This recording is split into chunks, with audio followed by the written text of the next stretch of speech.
For those of you who don't know me, my name is Hector Sanchez. Pastor Alex is actually on assignment elsewhere today, and so I have the privilege and the honor of sharing what God has put on my heart for the people today. But I'm not straying very far from what we've been talking about. Pastor has been preaching for the last 5 weeks, and the initial first 4 weeks, if you all remember, you were here, he talked and preached from the topic Ecclesia, and he talked about what that meant and that we are a people that have been called out, we've been set apart, and he talked about what that means to us and what that means to the world and how we function together as a church. And he did that for about 4 weeks, did an amazing job. And then last week, he talked about something that the church seems to be struggling with. I think everyone in the world struggles with, but even the church struggles with, and that's identity. We have identity issues, and so he talked about wrestling with God and not letting go in the moment, because sometimes in the middle of your wrestling, in the middle of your situation, and you're maybe going before God, but right in the middle of it, just when things are about to break, it may feel worse, and you may have that hip come out of place. And that'd be the perfect time for you to give up, because you have a reason, you have an excuse to give up. But if you give up, you miss out on the blessing that comes after it. And Pastor repeated over and over that in that moment, we cannot let go. And as I was re-listening to the sermons and just pondering the situation and that what seems to be afflicting us in the identity issues, there's something else that seems to be a part of the problem. And so I kind of want to stay in that vein, and I want to talk about our identity, but I want to talk about the fact that we find it difficult and it's almost impossible for us to even start to establish an identity if we don't know first where we come from. And so today I want to talk about, and I want to read from a story that a lot of people probably know. It's in the book of Exodus, and it's in the 3rd chapter, beginning in the 3rd chapter. If you want to go there with me, I'm going to be reading from 7 on. And it's a story about the children of Israel who are at this moment in Egypt, and they're in bondage, they're in slavery, and for 400 years they have been oppressed. And this is a story where Moses has already gone out into the desert because he had killed someone and he was fleeing for his life. And this is the moment that everybody knows about, that we refer to it as the moment, the burning bush, where God reveals himself to Moses and he calls him and he gives him an assignment. But I want to read something that's very important, because obviously we know, most of us know anyway. I don't want to assume that everybody knows. His initial reaction was to come up with excuses. And so I'm going to be reading out of the New Living Translation. Verse 7 begins and says, "Then the Lord told him, I have certainly seen the oppression of my people in Egypt. I have heard their cries of distress because of the harsh slave drivers. Yes, I am aware of their suffering. So I have come down to rescue them from the power of the Egyptians and lead them out of Egypt into their own fertile and spacious land. It is a land flowing with milk and honey, the land where the Canaanites, the Hittites, the Amorites, the Perizzites, the Hivites, and the Jebusites now live. Look, the cry of the people of Israel has reached me, and I have seen how harshly the Egyptians abused them. Now go, for I am sending you to Pharaoh. You must lead my people, Israel, out of Egypt." But Moses protested to God, "Who am I to appear before Pharaoh? Who am I to lead the people of Israel out of Egypt?" God answered, "I will be with you, and this is your sign that I am the one who has sent you. When you have brought the people out of Egypt, you will worship God at this very mountain." But Moses protested, "If I go to the people of Israel and tell them the God of your ancestors has sent me, they will ask me, 'What is his name?' Then what should I tell him?" The following verses then share what his response to Moses was, but I want to stop there just for a moment and give you the title of my message. Moses' question was, what is your name? What do I tell the people when they ask? What is his name, this God that you're coming to tell us about? So I want to talk about and speak just for the next 35 minutes or so from the topic, what's in a name?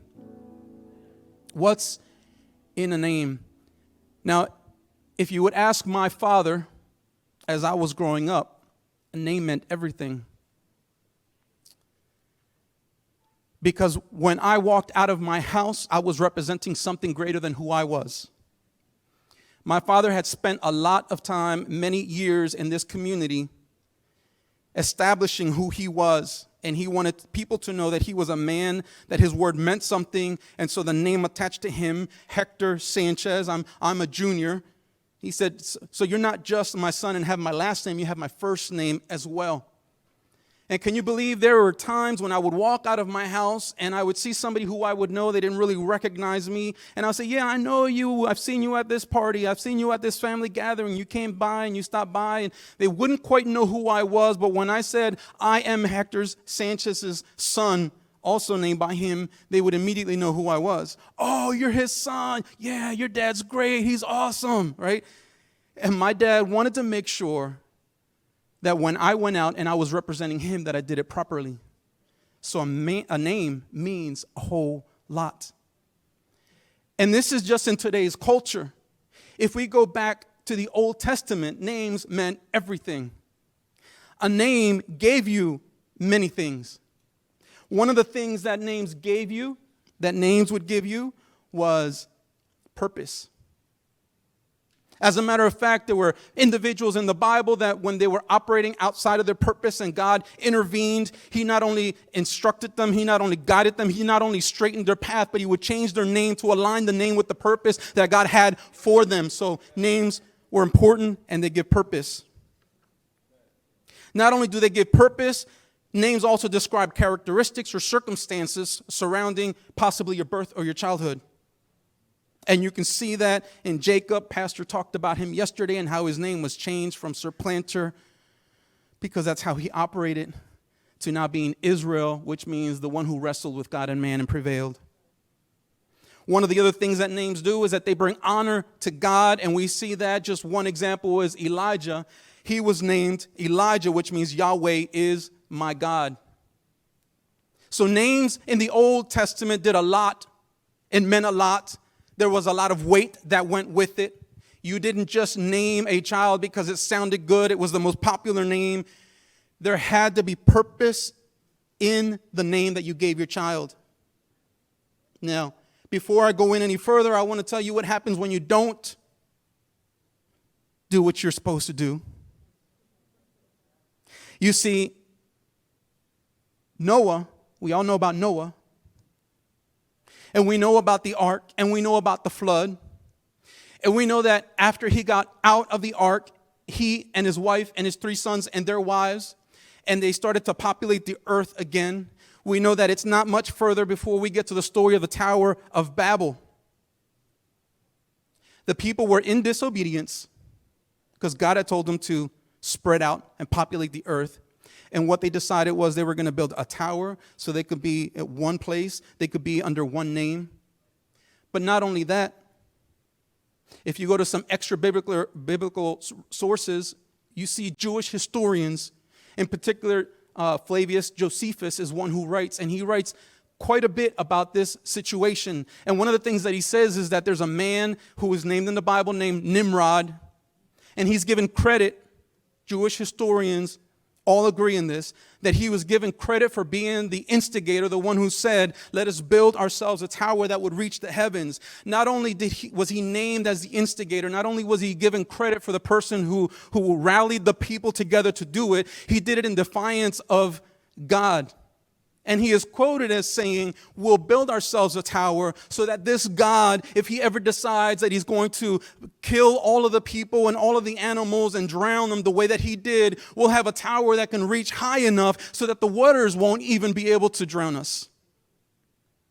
His desire was outside of God's will, actually in retaliation, in rebellion to God. Now, what you need to understand also is the lineage of Nimrod. You see, Nimrod comes from Noah's son, Ham. Ham was a son who was cursed for looking upon his father's nakedness and then going out to tell his brothers about it. And the curse was that his generations would be servants of his other 2 brothers. And what you see then is that Ham has a son, Cush. Cush has a son, Nimrod. Do you know what Names are so important. Can you believe one of them named their child that is defined as rebellion?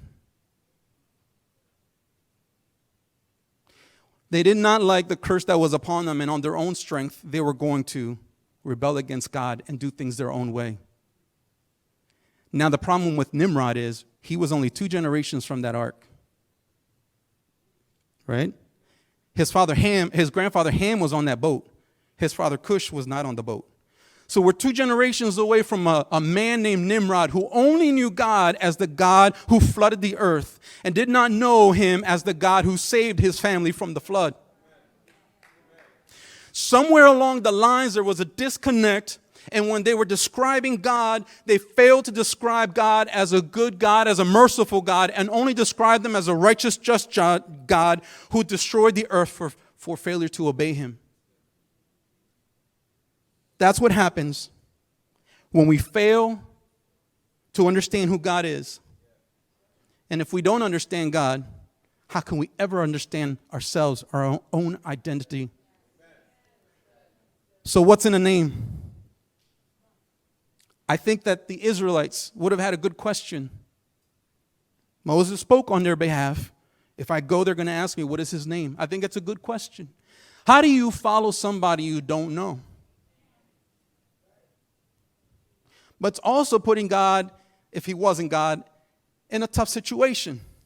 Because how do I identify myself to a people in a language that is not sufficient to capture all of who I am? And so we can read throughout the scriptures how he identified himself by many names.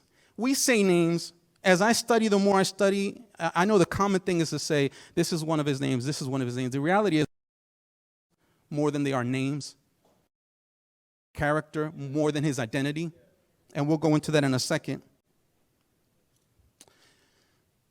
I'm having trouble following my notes. I forgot I didn't have my glasses on. You'll have to forgive me. And my daughter, you'll have to forgive me. She hates when I'm online with my glasses on. When you don't know the importance of names, you lose purpose, understanding, and honor. The 3 things that names are supposed to give you, you end up losing. So, what's in a name? There is actually great power in a name. Names have a way of creating an identity, and it's how we are known by those around us. There's a lot in a name. A lot, especially when it comes to God and his character. Learning to know God by his name opens doors to understanding, to a deeper relationship with him. It creates deeper intimacy, trust, and understanding. Matthew Henry offered 3 encouraging words to help motivate one to study the names of God. One is that he says, the better God is known, the more he is trusted. The more God is trusted, the more he is sought. And number 3 kind of combines them both and says, God never did, nor will he ever disown or desert any that duly seek him and trust him. And so it's a repeating cycle. The more you know him, the more you trust him. The more you trust him, the more you seek him. The more you seek him, the more you will find him. And the more you find him, the more you'll know him. And it's a continual cycle. And while you're seeking him, you're starting to develop your own identity without even realizing it. You see, we often are trying to figure out who we are. It's almost like we're trying to grab ourselves as though we are the potter and the clay, and we're trying to mold ourselves, when the reality is if we just find the potter and let him do what he's supposed to do, we'll end up being who he created us to be without ever putting forth any effort into it. So what's in a name? You see, Psalms 9:10 says this, those who know your name trust in you, for you, O Lord, do not abandon those who search for you. It is one of the most unfortunate things, as I've studied the scriptures, one of the most unfortunate things that I've found is that in the English language, the majority of our translations will always say God and Lord throughout the Bible. All of his names, all of his titles seem to always fall into one of those 2 categories. And if you're lucky, sometimes Lord will be capital L, small O-R-D. Sometimes it's all capitals to help identify between two different titles that are being used there. But does not teach you unless you study for yourself. So today, I just want to take a few minutes just to go over just a few of his titles, a few of his names, and then see how that would affect you, how that would affect how you walk this walk, how you respond to situations. If you understood, you wouldn't cave as often as we do. And I switched it. I said you, and then I said we do. Because the reality is it doesn't matter how long you've been walking this walk. It doesn't matter what position, what title. It does not matter. None of that saves me. The only title that's important to me is Son of God. And even though I've been a son of God for so many years, there's still times and there's situations that I hit that brick wall and I want to crumble. And if not for the grace of God, I would not be here today. So, how do we know God? You see, I said in my prayer earlier as I was starting, and I called him Abba Father, and that we have that opportunity to call him Abba Father. That's an intimate relationship, and yet I've had conversations just in the Lord's Prayer when God said, or when Jesus was asked, teach us to pray, and he said, pray in like manner. Our Father which art in heaven, hallowed be thy name, is the first line. And you often see people fall into one of two camps where they say, he's our Father. It's like my daddy. It's like you could just run into his presence. You could just jump on his lap. And that's great because that's the intimate part. And we need that. And then you have the other camp that says, well, be careful, though, because you have to hallow his name, right? You have to revere his name. You have to respect who he is. You have to stand a little bit afar. And so you have these two opposing ideas. One is that you could possibly treat him as something common. And the other one that says revere him so much that I can't ever know him intimately. And neither one of them is right. And you need both of them to fully understand. You see, I don't know anymore, but when I was growing up, there was often houses you would go into, and there was a special seat that when Daddy got home, I can't be the only one that old here. I'll go one step further. In my maternal grandparents, my grandmother was a tough cookie. She's the one that had that chair. Just saying. I could say that both of my grandparents have passed on, so I won't embarrass my grandfather, but yeah, she's the one that had that chair. And so when he wasn't around, we could often sit in chairs they weren't for us. But when they walked in the room, nothing had to be said, no one had to be reminded. You got up and let them sit in their chair out of respect. Because if you forgot the first time, I promise you wouldn't forget the second time. But can I tell you what's interesting is that once Dad got his seat in his proper place, I could then sit on his lap and I could be in that same vicinity while giving him his respect. I could still be in his presence. While he was still being revered, I could still be calling him Daddy, Father, or being Hispanic, I would say papi. Or I got cooler when I got older, it's pa. I shortened it. Because we were cool like that. And I carried his name, right? Gives me things that others can't get. Our problem is that we don't get up and give God his proper seat.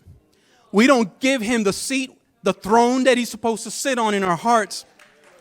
We sit there because we want to choose and we want to do what we want to do without sitting on his lap versus his seat. Two different things. Because he does invite us into his presence, but we need to revere him when we do. We get access with reverence. It's not access or reverence. It's both.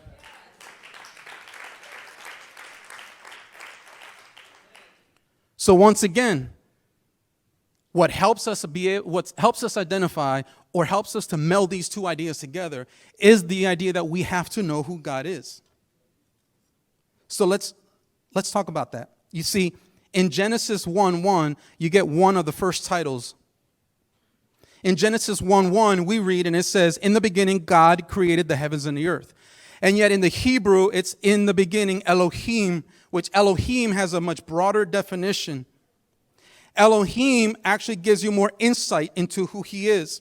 You see, the basic meaning behind the name Elohim is one of strength or power of effect. Elohim is the infinite, all-powerful God who shows by his works that he is the creator, the sustainer, the supreme judge of the world, and he is sitting out of time. As you remember, he created the heavens and the earth, and then he filled them with the sun and the moon and the stars, and he created them so that they would be for seasons and for times. And so time was created when the creator outside of time created those bodies, those heavenly bodies, and he put them into place and he set them into motion.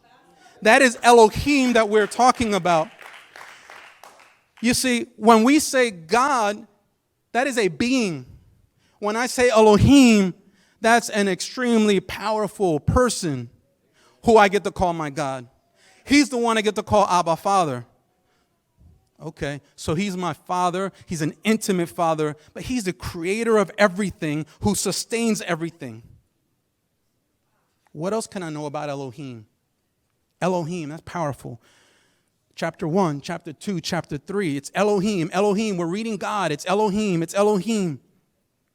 We get to chapter 6, verse 13. We're already in the story of Abraham. And I'm in Genesis. You're going to see me like all the way up to Revelations. But I promise you, I'll stay within my time. Lord, help me keep my promise. Amen. In chapter 6, we're at a story in which, if you remember, God had given Abraham a promise, and he said that he would have descendants and that they would multiply and that it would be blessing and that they would bless the earth. And so he doesn't have an heir yet, and they decide to take it upon themselves, him and his wife, to come up with this idea. And the idea was that the servant Hagar would actually be the one who would give birth on Sarah's behalf.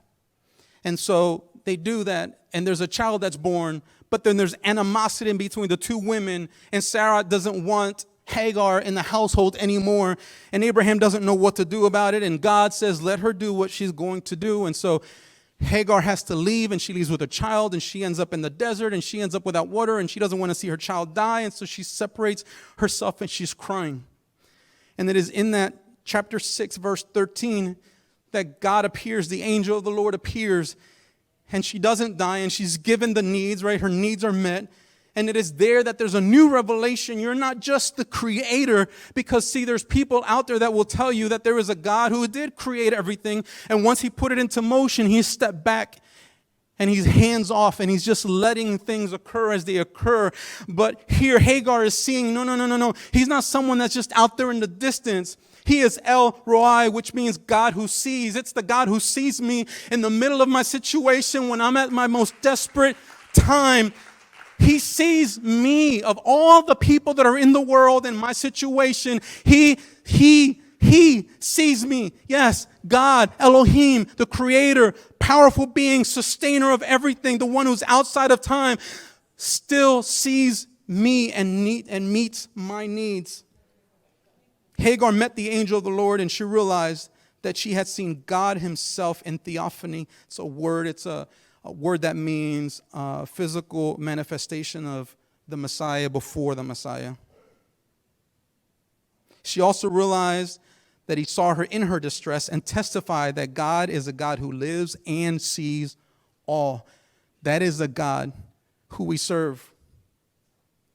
He's not just God. He's Elohim, all-powerful. He's El Roi, which means that he sees me, and he sees me in my distress.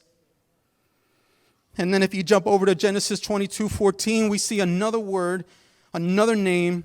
It's Yahweh, or a lot of times in our translation, we'll see Jehovah Jireh. A lot of us know that because we sing a great song that was popular back in the day. Jehovah, the Lord, will provide. And this name was memorialized in the 14th chapter of 22, and it's a situation in which God had asked Abraham to sacrifice his finally, he got the right son. It's the second one. It's his promised child.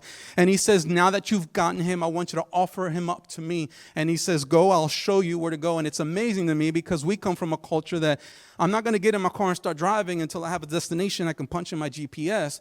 Because not only will it keep me from getting lost, it'll detour me around accidents. It tells me where the cops are. Cool, right? I need that information. I don't think I'm as bad as Pastor Mike, who needs a schedule, calendar, like he won't take vacation unless he knows what he's eating at 3 p.m. on that Thursday. But I do like some order. I do like some structure. My wife has taught me to be a little more flexible, but in my nature, I like to know. And so Abraham starts to walk, and he shows up at this mountain, and it's amazing to me that his son asks him, hey, we're walking, you told me we're offering a sacrifice, I see the wood, I see the knife on your belt, like I see everything, like someone's carrying fire, it's already lit. And where's the sacrifice? And Abraham said the Lord will provide himself a sacrifice. And it's amazing that at that moment when he was about to give everything that he had hoped for, everything that he held so dear, which included his own life. Because can I tell you, if I went home without my child, I would lose my life. So he wasn't just offering his son. And I'm taking a little bit of liberty here, but I know it was different in those days. I'm just saying, I don't even want to look in that direction right now. Just thinking like, honey, so what had happened was, right? God told me. She would have said, what's his name?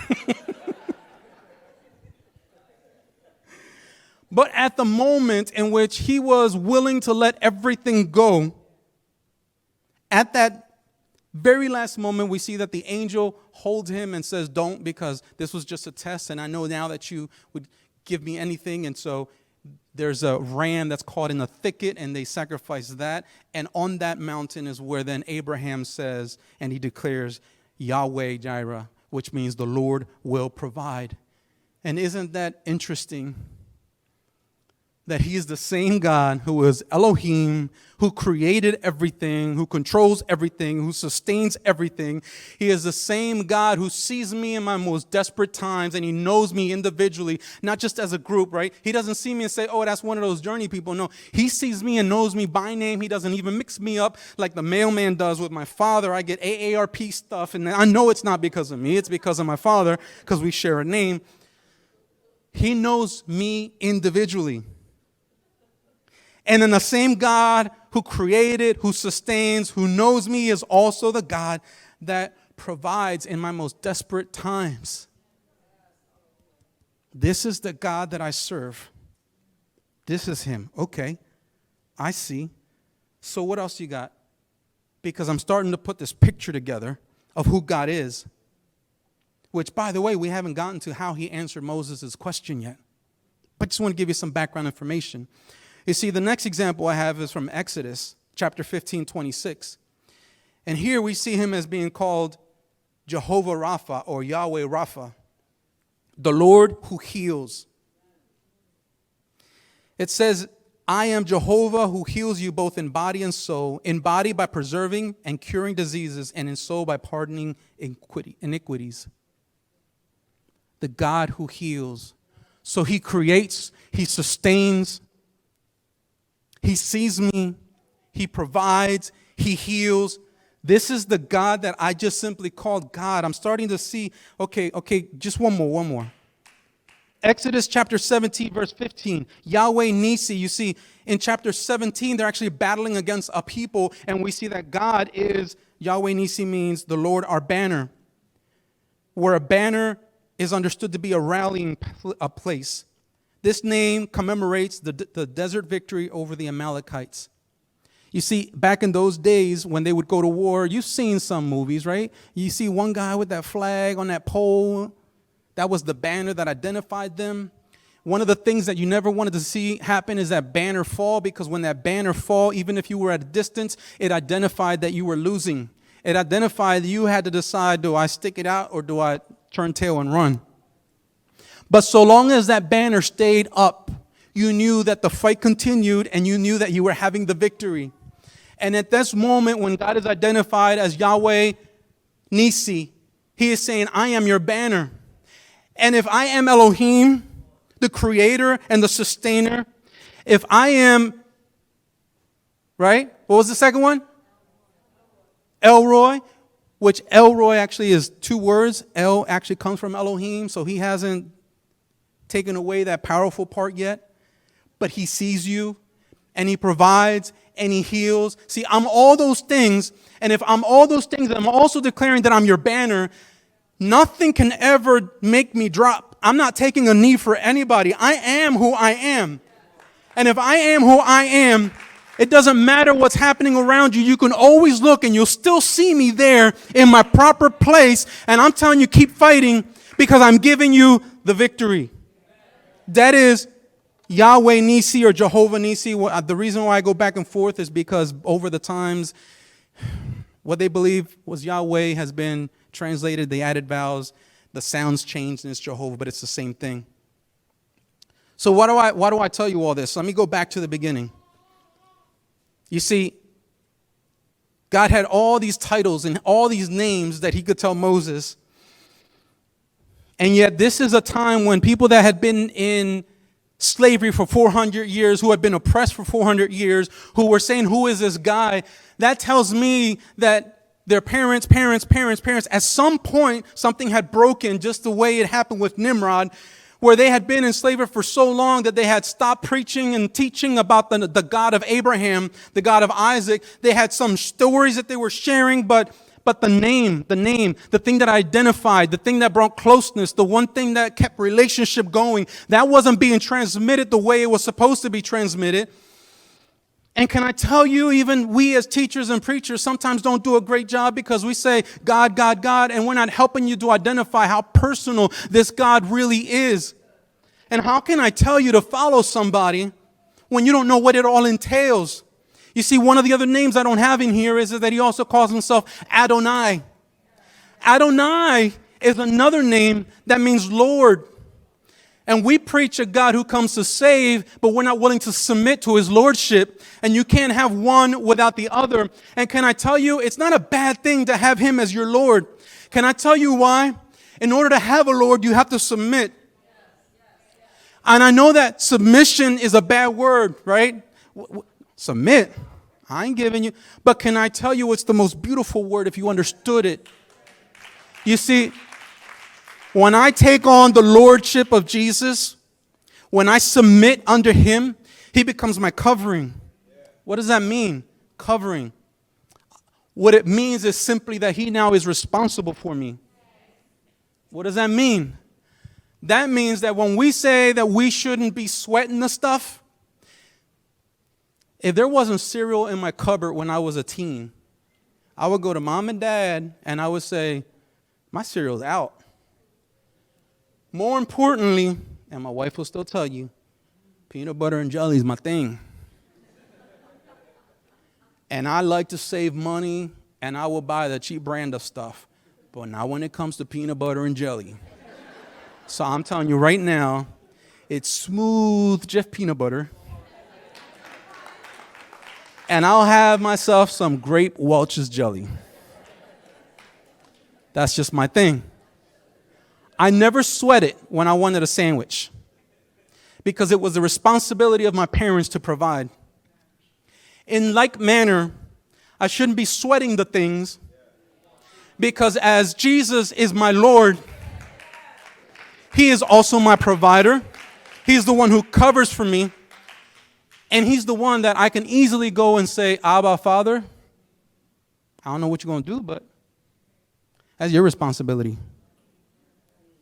Now, along with that, he might say, which my parents would often do, here's $10. And at that time, it wasn't 10. It was like, here's $3. Go to the bodega, right? Little corner store, and go buy yourself a jar that's a little more expensive. And then we'll get the other stuff at Giant. That was my parents' responsibility, but sometimes they pushed it back on me and said, I'll give you the resource for you to supply. But guess what?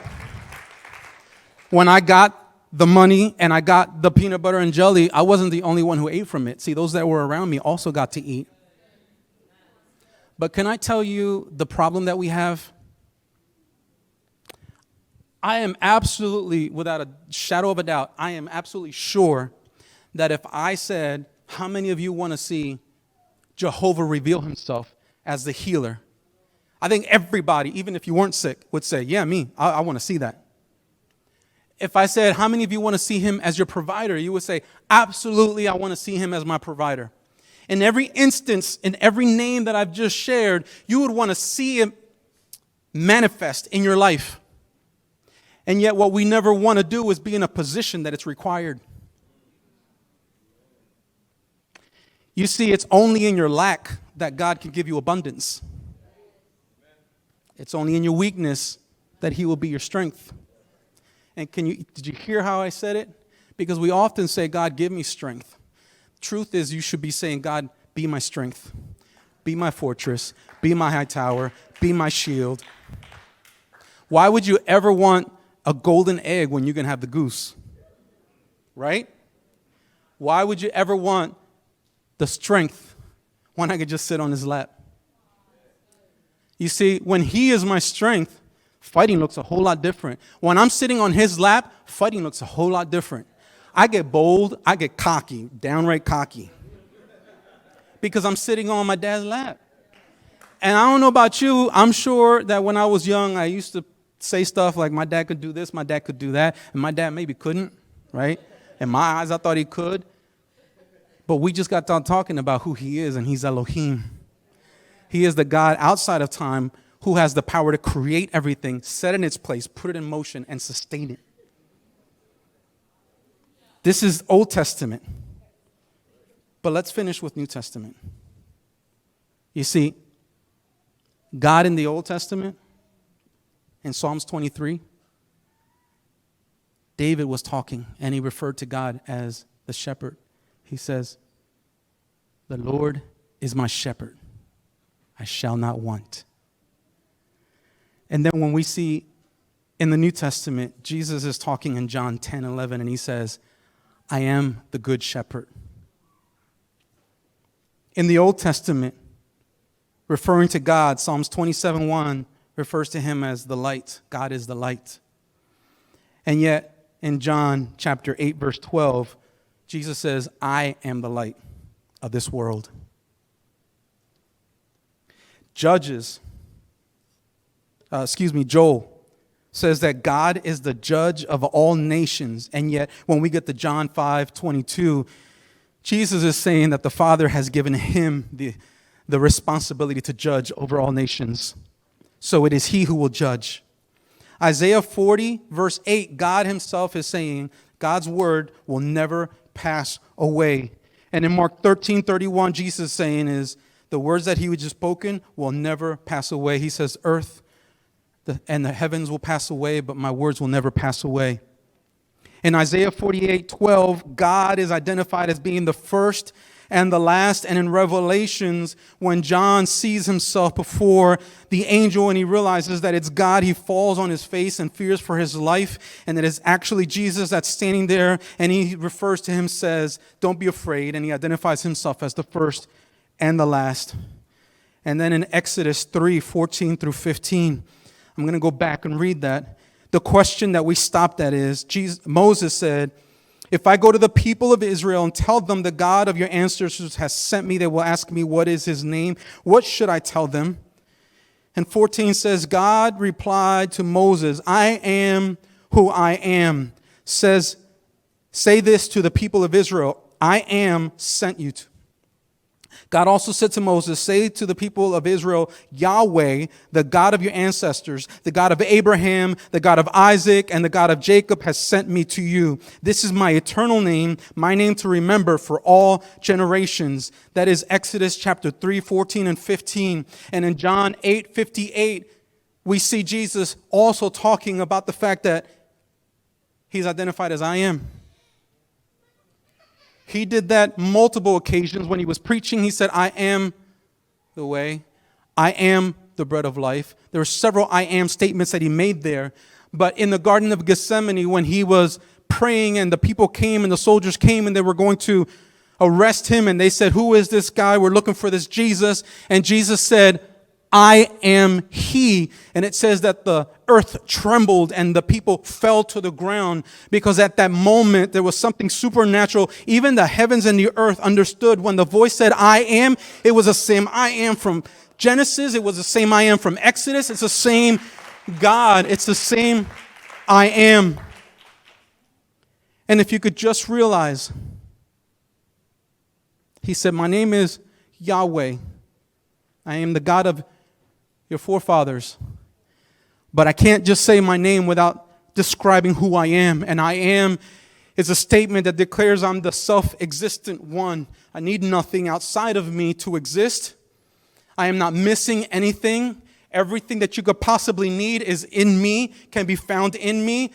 He is so awesome and so great that in those days when you made a promise or you took an oath, you took it on the name of someone that was superior and more powerful. And when God made an oath, he looked around and didn't find anything greater than he. And so he took an oath on his own name, because nothing is greater than he. He is the I am, the self-existent one who needs nothing outside of him. And so if I understand who he is the great I am, Yahweh, and he gives me the ability to call him Abba, Father. It starts to give me an understanding of who I am. And who I am is simply his child who has access to him. I don't need anything else. The other stuff are byproducts of. If I could understand that, then I could go through the toughest times in my life. What does that mean? That means that I could be in the desert and find myself without water and still call upon my Father. That means that I could be at the doorway of a den full of lions and still say that he's Abba, Father. That means I could be at the doorway of a fiery furnace and say he is still Abba, Father. No matter what situation you find yourself in, even at the point of death, even if it was my time, I can still say Abba, Father, without fear, without trembling. I would praise him on my last breath because he is Abba, Father, and I trust him explicitly with my life. Now, if I'm standing here and not only professing that, but I'm living that, I'm demonstrating that, you're going to see this is I knew from a few years ago. There's him. You're going to see that there's a shift in my identity, and it wasn't because I was taking any special classes. It was simply because I was understanding who my Father was, and I was spending time in his presence. And that's why we can say, though he slay me, that won't change anything. It won't change anything. You know, there's a great story that I'll share to wrap up with. And most of you know a song. It is called "It Is Well With My Soul." It's an old song. The writer of this song, his name is Horatio Spafford. It says he was a successful lawyer, businessman in Chicago, with a lovely wife and 5 children. They were not strangers to tears or tragedy. Their young son died with pneumonia in 1871. That leaves his wife and 4 kids, 4 daughters. It says that in the same year, there was a great fire in Chicago and they lost their business. Yet through that, God, in his mercy and kindness, allowed the business to flourish once more. On November 24th, 1873, the French ocean liner was crossing the Atlantic from the U.S. to Europe with 313 passengers on board. Among the passengers was his wife and the 4 daughters. Although Mr. Spafford had planned to go with the family, he found it necessary to stay in Chicago to help solve unexpected business problems, and he told his wife he would join her and the children in Europe in just a few days. He planned to take another trip. About 4 days into the crossing, it says that the ship collided with another one, and suddenly all that were on board were in grave danger. It says that Anna, the wife, went up with the 4 children to the deck, and there they knelt and prayed that God may spare them, if it be his will, or make them willing to endure whatever awaited them. Within 12 minutes, the ship had slipped underneath the dark waters, carrying with it 226 passengers. Included were 4 children, her 4 children. A sailor rowing a small boat over to the spot where the ship had went down spotted a woman floating on a piece of wreckage. It was Anna. She was still alive. He pulled her into the boat, and there they were picked up by another large vessel, and 9 days later they landed in Wales. From there, she wired her husband a telegram, a message, and it simply said, "Saved alone. What shall I do?" Goes on to say that Mr. Spafford later framed the telegram and placed it in his office. Mr. Spafford booked a passage on the next available ship, and he left to join his grieving wife. Within 4 days, they were out. The captain called him over and said, "We are in the exact location where your children went down." According to a daughter that he had later on with his wife, it is reported that he went up on the deck, and while he was standing there, he began to pen the words to, "It is well with my soul." You see, when peace like a river attendeth my way, when sorrows like sea billows roll, whatever my lot thou hast taught me to say, it is well with my soul. They were blessed with multiple children after that, but they still had to endure that situation.